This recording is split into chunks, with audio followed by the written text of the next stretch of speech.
Hello and welcome to Ula Tea Leaf Readings. My name is Lenor and tonight I'm going to be reading your tea leaves. This is a horoscope for Leo. If Leo is your solar, lunar, ascendant/rising sign, then this is a message for you. Okay, let's get started.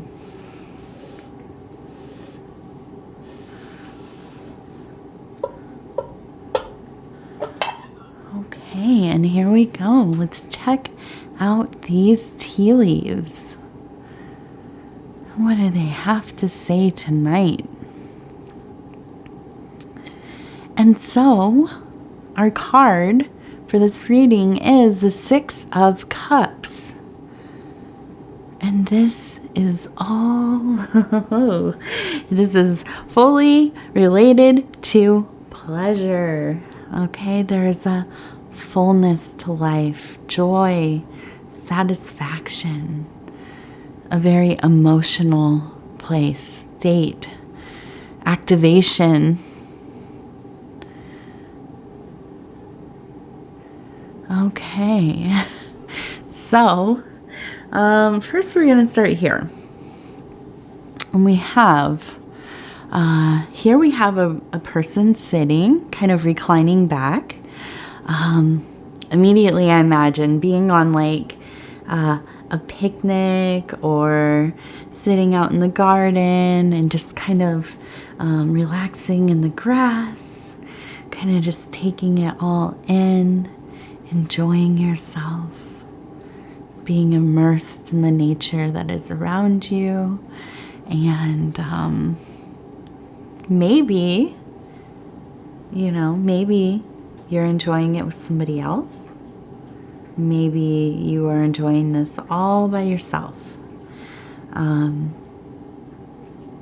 mean, I love being outside with my family, but sometimes there's nothing better than wandering out and finding some quiet, just watching as the birds and the bugs and the trees are swaying and everybody is doing their things in their little microcosms. And I am so blessed to be there, to bear witness, to be a part of this greater balance, this universe within a universe. And I find a lot of peace there, especially when I've been inside all day. During the day I take care of the house and my daughter, and we do all kinds of stuff. We're so busy. And sometimes when I get a break to go wandering barefoot into into the great universe of outside, it really brings me down to the earth. All of those anxieties kind of just blow away in the wind. And so, let's see, what else do we have? It looks like we have a satyr. Okay, and if you don't know what a satyr is, this is kind of like the god Pan. It is a half human, half goat person. The satyrs are forest creatures. They are very in line with that kind of bacchanalian drunkenness, madness, pleasure, dancing, merriment, and kind of going to the very edges of that energy, maybe into the dark corners it might lead you to. Okay, so everything within moderation, right? But, if you are in the northern hemisphere especially, this is definitely the vibe right now. We're getting into those real dogged days of summer. Things are starting to get real crispy. You might find yourself feeling a little worn out. You've done a lot of stuff this summer.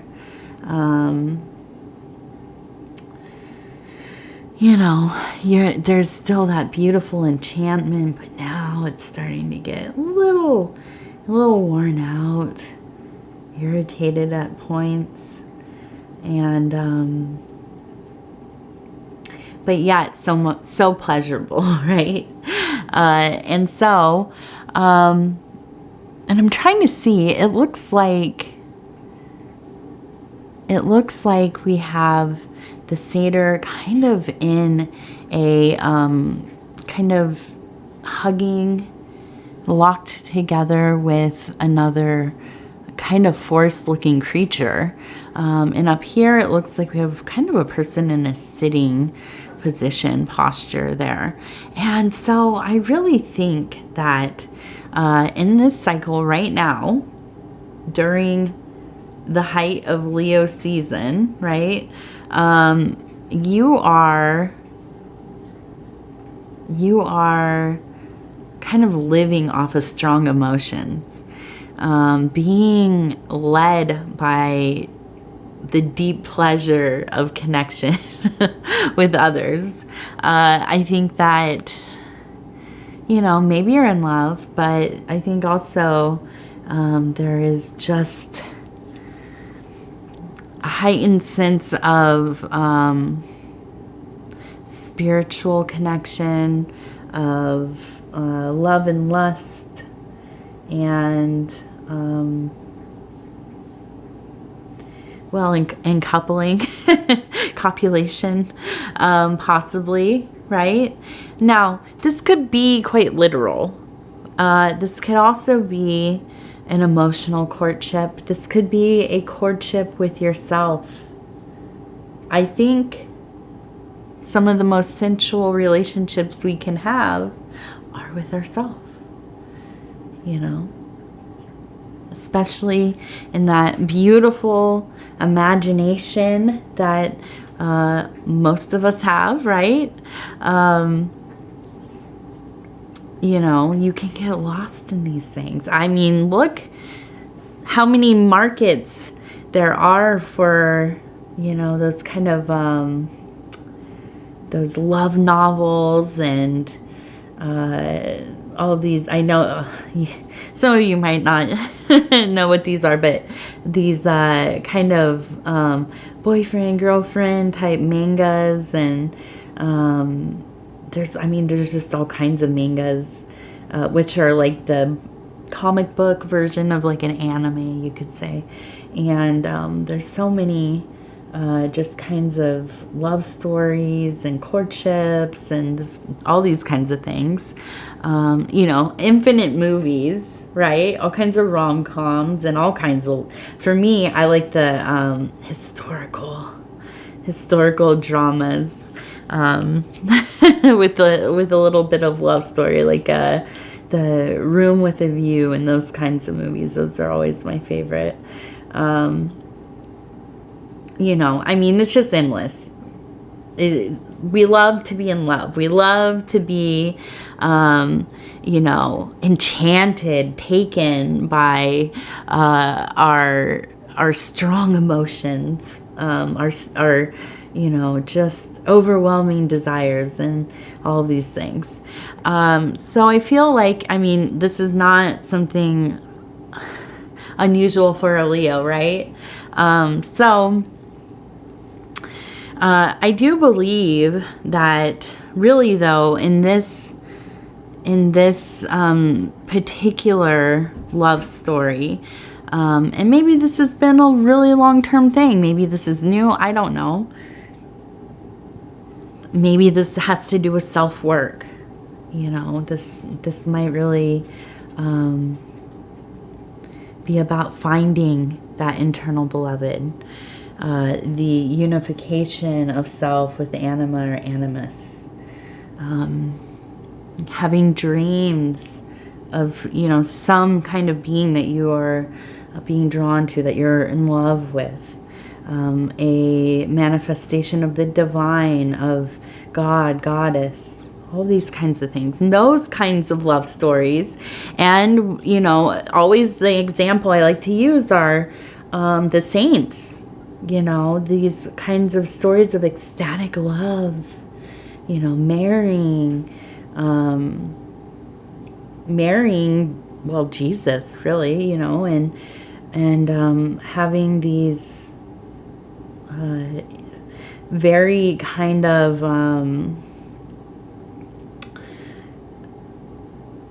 how should I, flowery kinds of interior experiences. Teresa of Avila, that's the one, you know, you all know if you've listened to my readings, I love this lady. She is one of my great patrons, and her love of her, you know, concept of a greater power, just beautiful. So maybe one of the greatest kinds of loves we can have. So spiritual connection with lover, important here. We have an E, which is interesting because I just had an E in my other kind of the same type of E too, where it's like a uppercase cursive, so it looks like a name. And we have what looks like maybe an N or an A possibly. So maybe EA, EN as a name, or well, the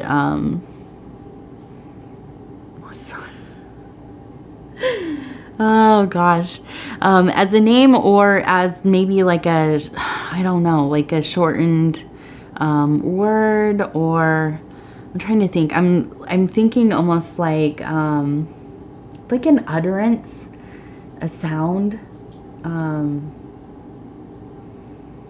maybe part of a mantra.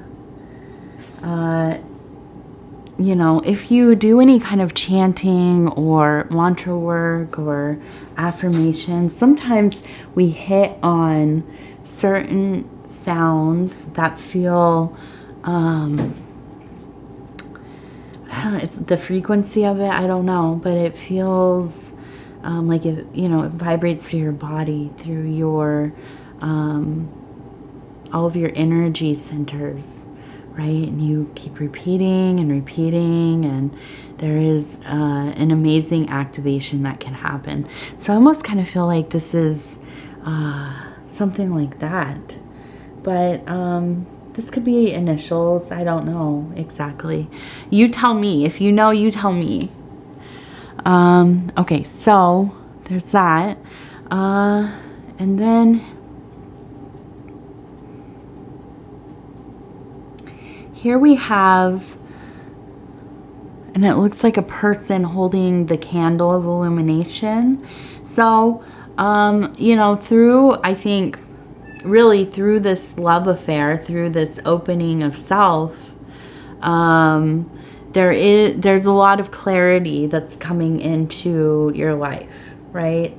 And I think, listen, love can blind us, definitely, but in some ways, not unlike death, when a death occurs close to you, love is the thing that really makes you see what is, you know, the unimportant things in your life.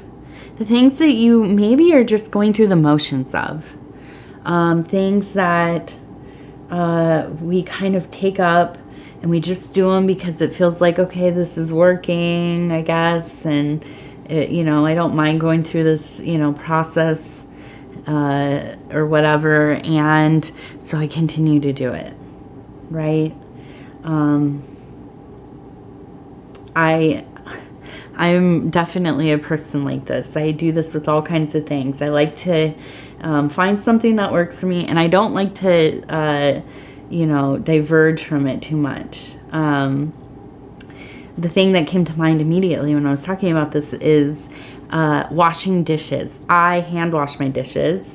I always have. I've always had dishwashers. None of them have been great ones, but I've never used them. I just don't. And I don't know, you know, maybe I'm wrong. Sometimes I think, oh, maybe I'm just wrong about this. Maybe I should use the dishwasher, but I like washing the dishes. I don't know, you know? So sometimes we just incorporate things in our lives that are not, they're not good with time management. They maybe aren't economical, maybe sometimes wasteful. Okay.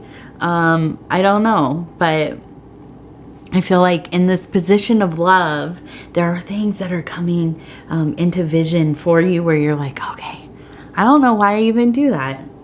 You know, I allot a lot of time to this thing that I don't even like doing.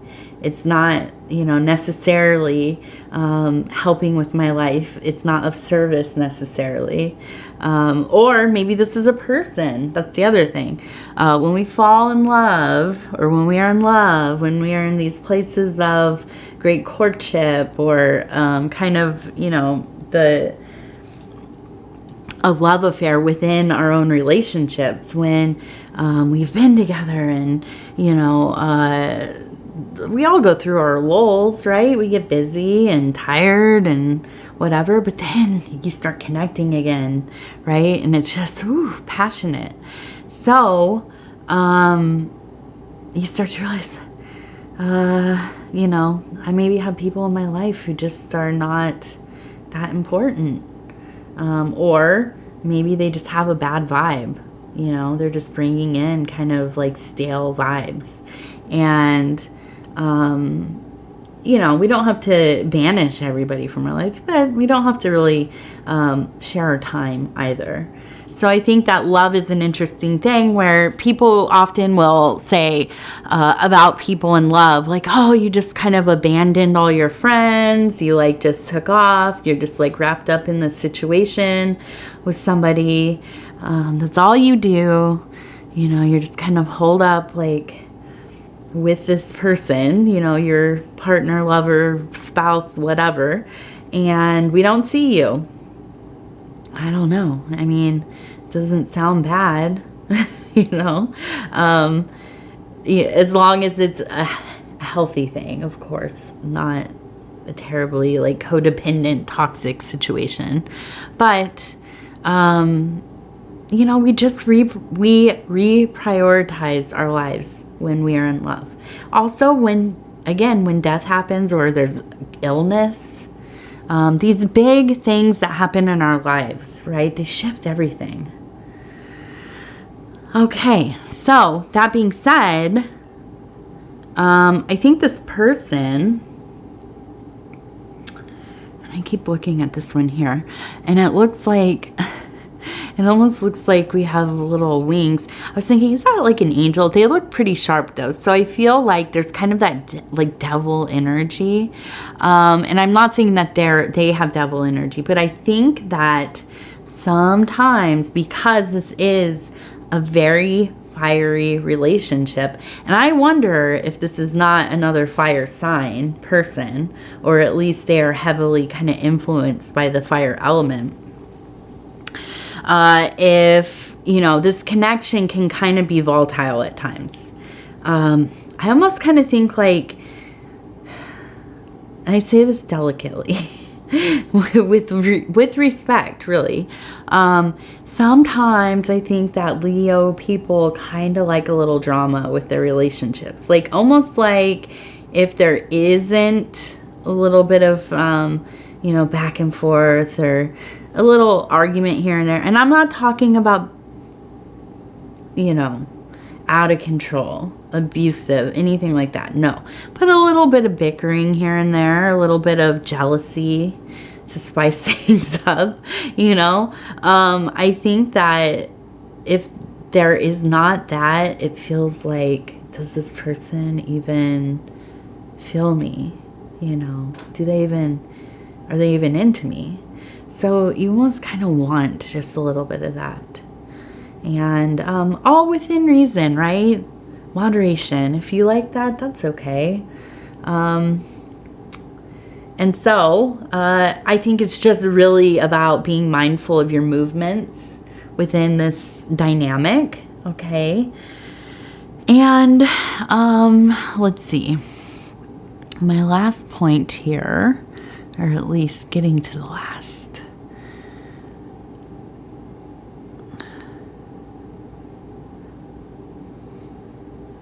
And here we have it. We have a person here, and we have a person here in an embrace. And where's this one? Okay, holding the illuminating candle. We have another illuminating candle, but two together, two people together, or two halves of one whole. Again, this beloved or unification of self, but the illuminating candle again. So to me, this says that there should be some kind of shared work happening, creating something together, finding deeper understandings together. If you all are into ritual, ceremony, this might be the place, right? Place and time. If you create artwork, music, have some kind of, business that you can collaborate on, this is the place. But I also think that, and this is maybe something a little more arcane, maybe writing each other love letters. I'm not talking about text. I'm not talking about even emails. Now emails feel like you've written it on a scroll, right?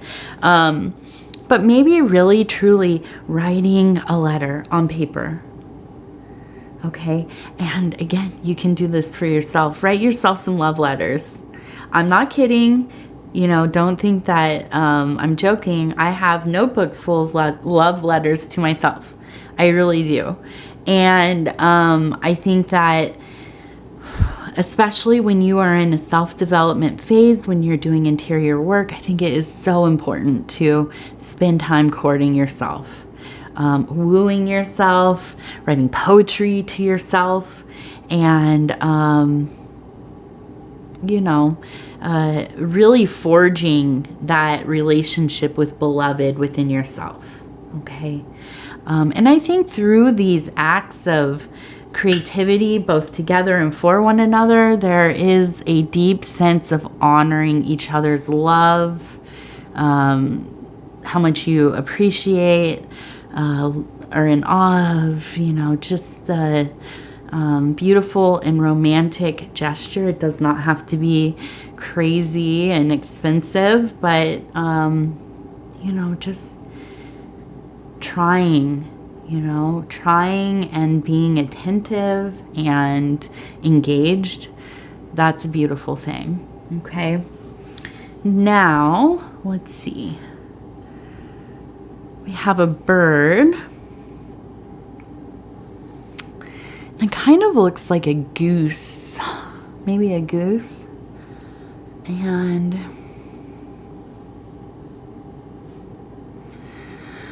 so I almost feel like this is kind of the precursor to that time of movement or migration. I'm thinking of the Canadian geese that are going to start moving through here pretty soon to go south for the winter.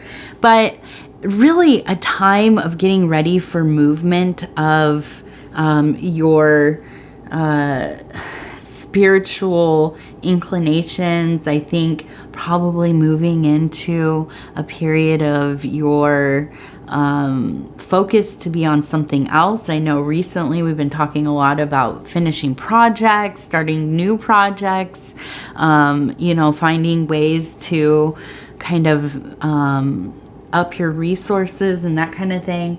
And I think that that's going to be a big motivator going into this fall/spring, depending on where you are. I know sometimes I kind of alienate you all in the southern hemisphere. But, most of it I feel is applicable. And you all are kind of moving into your warmer seasons, which,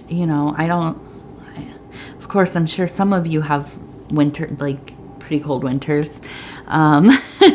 Where I'm from, it's like the Arctic, but for 6 months of the year. But I'm sure it gets cold, and then you're starting to kind of get into that place where there are stirrings of the warmth, and and growth and all of the beautiful flowers and bugs. So many bugs where it's warm. And poisonous ones too. Here we don't have a lot of anything that's poisonous. So, and just the animals and things, really pretty. I grew up in a warmer climate, so sometimes I miss that. But, I think that you all are coming awake again after trying to get through these last treacherous months, I'm sure. So, yeah, a lot of movement there, Leo. A lot of love, a lot of passion and pleasure, and kind of in your like natural state, I would say. Okay, so get that on there carefully. I'm going to thank you so much for spending this time with me. It is always such an honor to be able to bring these messages to you. If you'd be so kind as to like the video, it helps us get out there into the algorithm. Any kind of engagement really helps push that.